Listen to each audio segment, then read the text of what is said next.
From triggers to triumphs, nagging PTSD and thriving in the fast lane. Daniela Elster, she's a sunrise delight coach. Oh, I got some intelligent coaching. I love it. She lives in Spain. Daniela, wonderful. Welcome to her stage. Thank you so much for having me.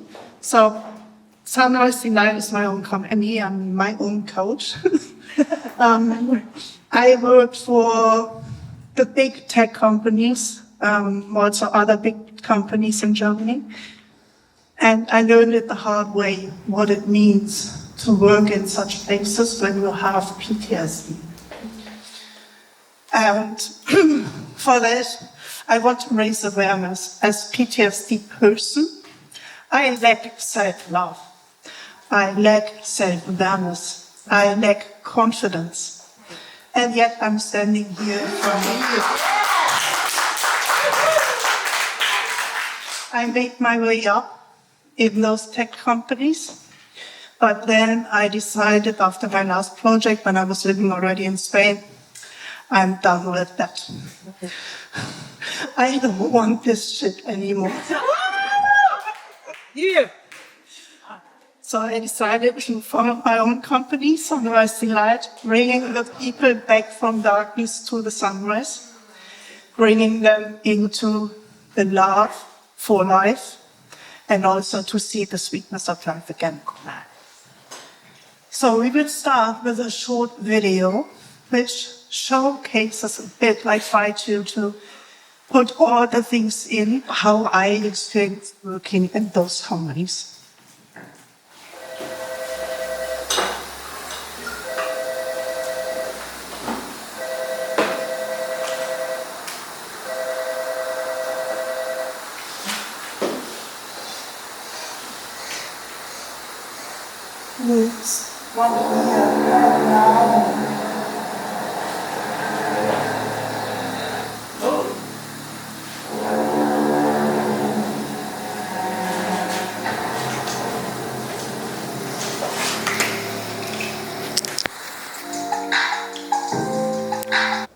Have you ever wondered what it takes to keep moving forward when everything inside of you says stop?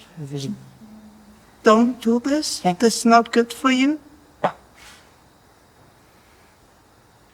So what does it really mean to thrive after trauma, especially in a world that doesn't slow down? And you saw some of the pictures in the previous presentation. That was a nice cubicle world that she showed you. Mm-hmm.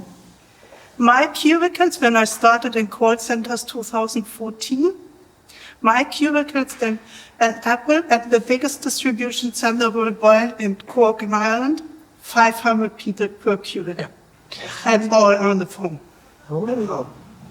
So you can imagine that kind of noise that's around you, and you can imagine that there's a lot of anger because you're only dealing with angry customers. Mm-hmm.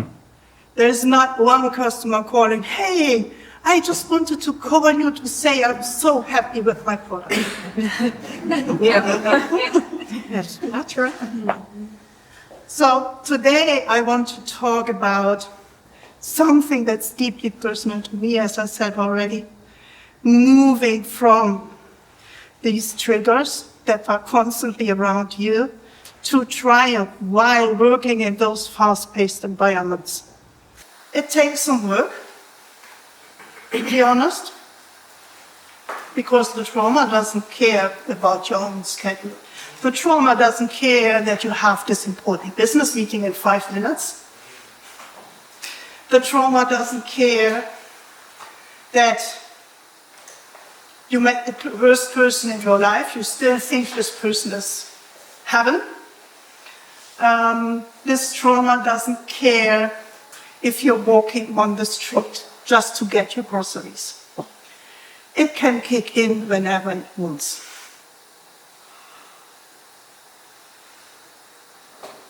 But there is a way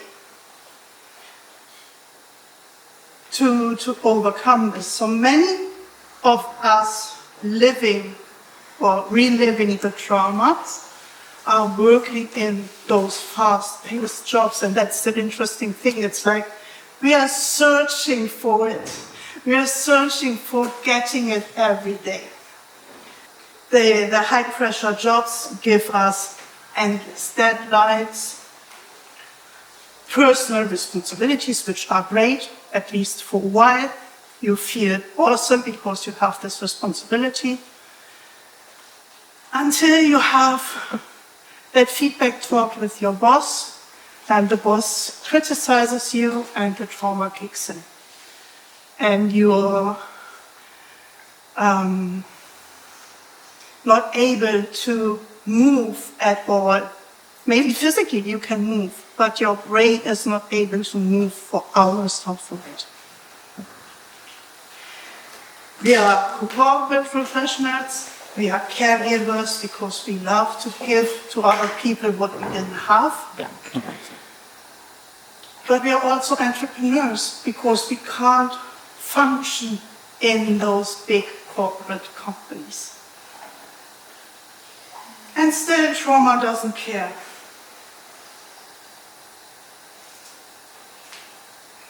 I've been there. I found myself in several jobs, as I said. So to give you some background, I worked many, many years for the 5th biggest logistics company in the world, Checker, had my own international hiring project there.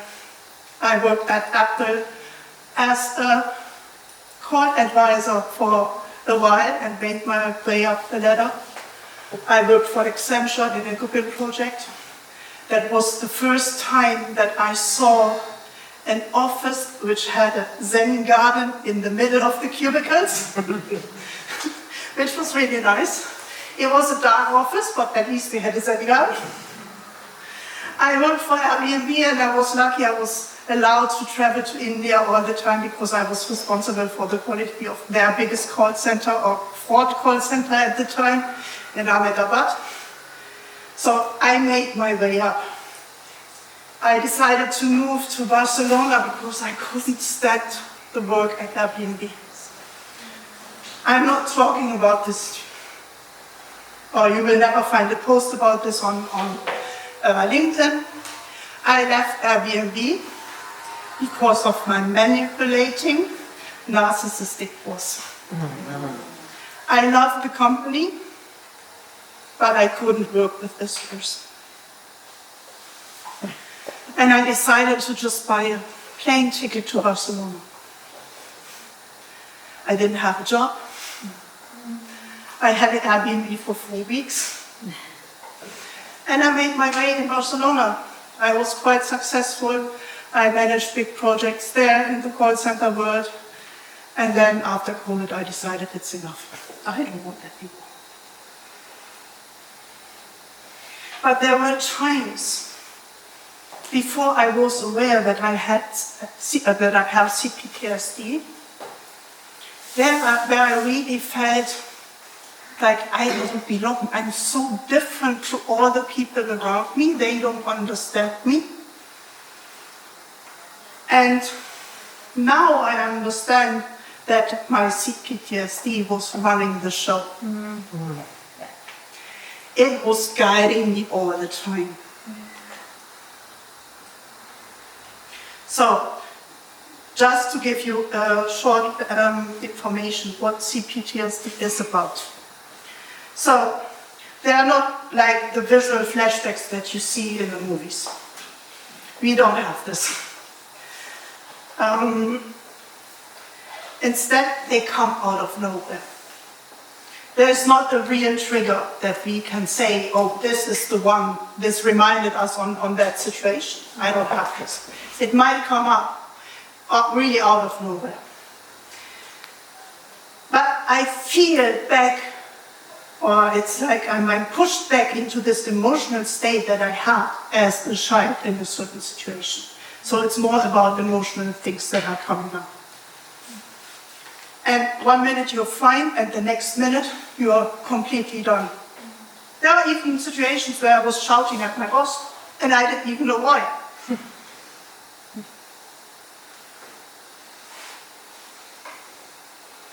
So another major aspect of CPTSD is the inner critic.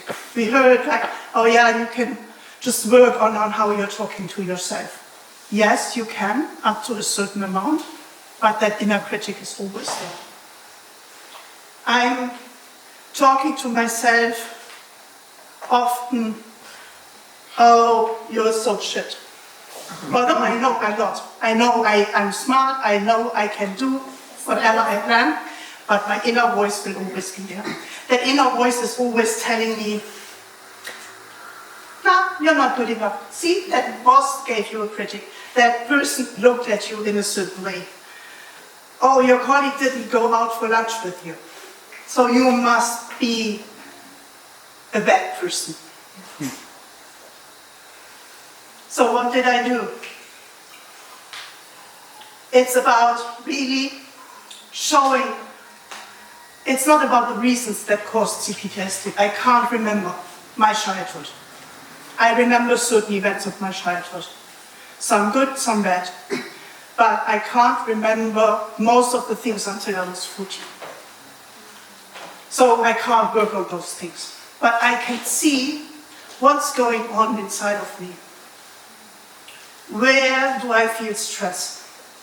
In which situations do I have more symptoms? And this is a long, long process. Where a therapist can help or a coach can help, but they will never be the solution. Yeah, the self-work is the solution in this case. And allowing myself to have the CPTSD episodes and telling myself, yes, I'm still a good person and I'm worth being here. Yes. And also seeking support with my friends, and sometimes pets will also help very well. Dogs are great.